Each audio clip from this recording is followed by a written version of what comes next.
Hello everyone, welcome to another vlog. This is the fourth vlog of the series. It is January 2025. I started the video of this vlog on January 1st. Alright, here's a little recap. We're going to cover landscape painting, we're going to cover self-portrait making, we're going to cover comic making, and we're going to cover abstract making. So with the schedule, I've been doing a little bit of everything I want to do each day. One day, let's see, Wednesday is landscape day, Tuesday is self-portrait day, Saturday is comic book day, Sunday is abstraction day. The other days are either I'm working at the store or I'm at home doing laundry and cleaning up. So anyway, if you have any comments on how to make this videos better, please leave a like and subscribe and a comment. This way I know what's working and what's not. So the first day I recorded was a landscape day. It was a Wednesday, January 1st. I wanted to create something with a mixture of imagination and reality. So for visual reference, I went to Adobe stock images and found AI generated images, which I then licensed for a fee. Usually I feel uneasy using other people's imagery to create an artwork. The images I'm using for reference are not taken with a camera or drawn by hand, so I don't feel like I'm infringing on someone else's energy. Before making a collage the source material in my mind, starting in the upper left corner of the image. I draw the underdrawing with a graphite pencil. Once completed, I apply gouache paint to the underdrawing. I use Holbein Artist Gouache. It has a steady consistency, though it can crack if not diluted with water before application. I like to start painting with farthest to nearest image elements. In these paintings, the structure is the sky. I had to paint over the 1/4-inch border with high viscosity acrylic black paint because I wanted them to be waterproof. They need to be moisture negative, so when I frame the panel, there is a barrier between the painting and the glass. The next day was abstraction.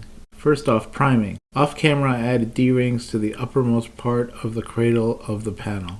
These had to be positioned and pre-prepped with pilot holes, then attached by small screws. I primed the back of the panel with black gesso.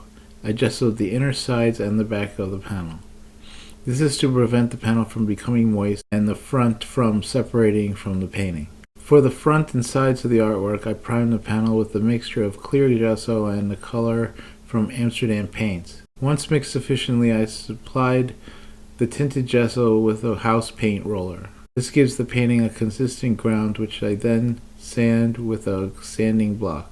The next step is to add the black loop outline to the primed panel. Using a high viscosity paint in a small squeeze bottle, I apply the loop slowly, constantly keeping in mind where the marks are on the panel. To help with fitting everything on the panel, I placed small guide marks with a graphite pencil, leaving a 2-inch border on all sides of the painting surface. Again off camera, the painting was taken off the wall and placed on a table face up. I then loaded a squeeze bottle with soft white paint. The color didn't matter, and made the loops without gravity assistance. This creates embossed marks which can then be painted over with another color once the first layer dries, in this case metallic gold. Next was self-portraits. There was a bit of prep work to do before painting. Before filming, I glued 300-pound watercolor paper to a 6 by 12 inch panel and marked off a 1/4-inch border on the entire panel.